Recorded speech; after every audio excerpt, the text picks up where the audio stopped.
Okay, so now we're going to look at our second trend, which is actually our second and third trend, but the trend is got the same direction, and essentially it's kind of, they go hand in hand. So our trends are ionization energy and electronegativity. So what determines ionization energy and electronegativity are determining factors are how close an atom is to filling its outermost valence shell. And then again, just like atomic radius, the positive force of the nucleus and the ratio of that force of the nucleus to the distance of the electrons from the nucleus. So this kind of general idea is important for you to hold on to. And the interesting thing is that the trend for ionization and electronegativity is the opposite of the trend for atomic radius. Ionization energy is the energy required to remove an electron from an atom. So if it has a high ionization energy, it's hard to remove an electron. It takes more energy to remove a single electron. Electronegativity is the ability of an atom to attract electrons, right? And so again, if it's hard to remove an electron, it's probably already attracting an electron, right? So it's got a lot of internal strength. It's hard to take one away. So think about it as like a strong person atom, right? It's holding onto those electrons pretty strongly, and it's so strong that it actually can sometimes attract and take other electrons, or at least pull electrons toward it. So if it has a high ionization energy, it also has a high electronegativity. If it has a low ionization energy, it also has a low electronegativity. All right, so here's the same example as given on that first slide. We're going to break it down just a little bit, okay? So here I've got chlorine and sodium, and here you can see that the electron from chlorine or from sodium transfers to chlorine, the atom of chlorine completely, right? So what happens in this bond is chlorine has 7 electrons. It only needs 1 to fill its valence. It's got a higher atomic number than sodium, so it's got a larger pull from its electrons, right? They both have 1, 2, 3 energy levels. So chlorine in general is just going to have a lot higher electronegativity and ionization energy. It's going to be harder to take that electron away from chlorine, and chlorine is going to attract and pull those electrons. Sodium has the lowest electronegativity and lowest ionization energy in that same period. So chlorine is just going to take that atom. It's got a lot higher electronegativity and ionization energy, and so, I'm sorry, that electron. So that electron is just going to transfer fully over to chlorine. What happens then to sodium? It loses an entire energy shell. It becomes a smaller atom with a smaller radius, but it's a much more stable atom because it's got a full valence. So it's still happy.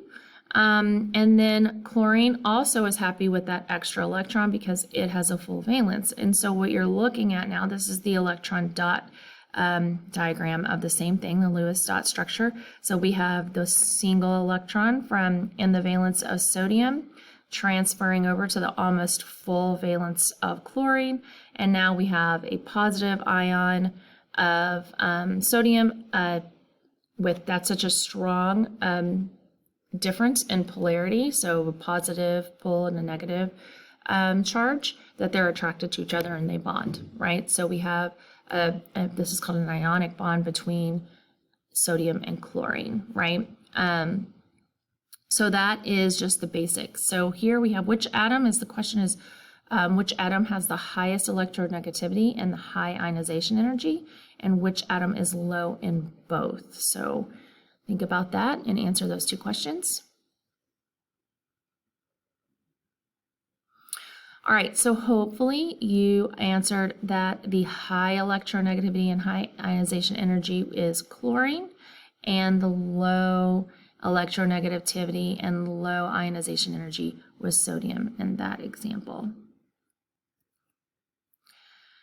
Another thing that we're going to study in a lot more detail in our next unit is going to be about the bonding that has to do with electronegativity and ionization energy, right? So the differences in electronegativity are going to be that determining factor of how elements bond with other elements. So if elements have a similar electronegativity, obviously two oxygen atoms have exactly the same, they're going to be more apt to share electrons. If one atom has a stronger electronegativity, but not like a super lot stronger, then they'll share electrons too, but the one that has a higher electronegativity is going to pull those electrons a little bit more closer to it. So they will tend to have those electrons in the cloud around this nucleus a little more often than the electrons around this nucleus, those valence electrons. And then, like the example that we looked at before, if there's such a large difference, then the atom with the higher electronegativity is just simply going to take those electrons all together, and they will continue to orbit the more negative atom, and the less electronegative atom is going to just lose that electron altogether. So we'll look at that in more detail, but that's kind of what happens. The other major concept that you need to know is that this happens with predictable trends, right? So if oxygen is bonding with another element that has 6 electrons, so anything within its group, you're going to see this same kind of trend, right? If chlorine is bonding with anything or hydrogen is bonding with something with 7 electrons, you're going to see this kind of similar trend. If chlorine is bonding with one of the alkali metals, then you're going to see a similar trend like this. So remember that atoms have those same characteristics within their groups, and so they're going to bond. If chlorine bonds with sodium, then underneath sodium is potassium on the periodic table, and so it's going to bond in a similar way with potassium because sodium and potassium have similar characteristics and qualities.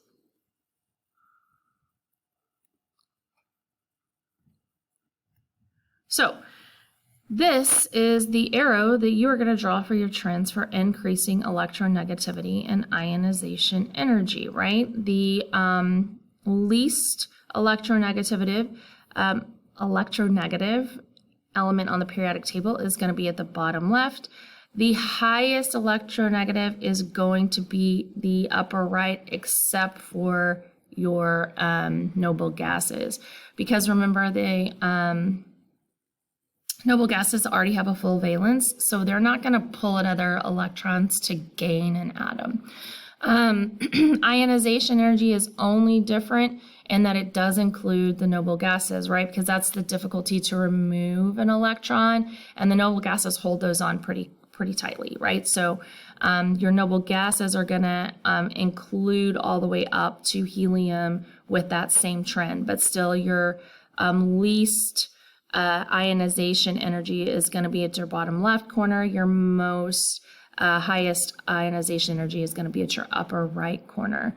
And why do we go up the periodic table? Well, that's just simply because the electrons in the outermost shell are closer to the nucleus, right? So there's that positive pull from the nucleus because they're closer and more stable, so it's even more difficult to remove those electrons when they're really close to the positive nucleus and the positive protons.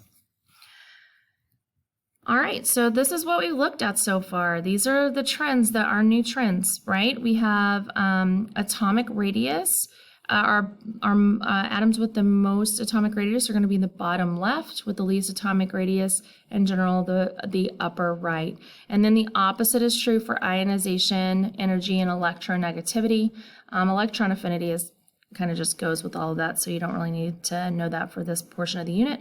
But again, all three of those, but specifically ionization, energy, and electronegativity, this area is going to be your upper right corner. Just remember that with electronegativity, we stop with the halogens and don't include the noble gases. Ionization energy includes all of them. So I hope that was helpful.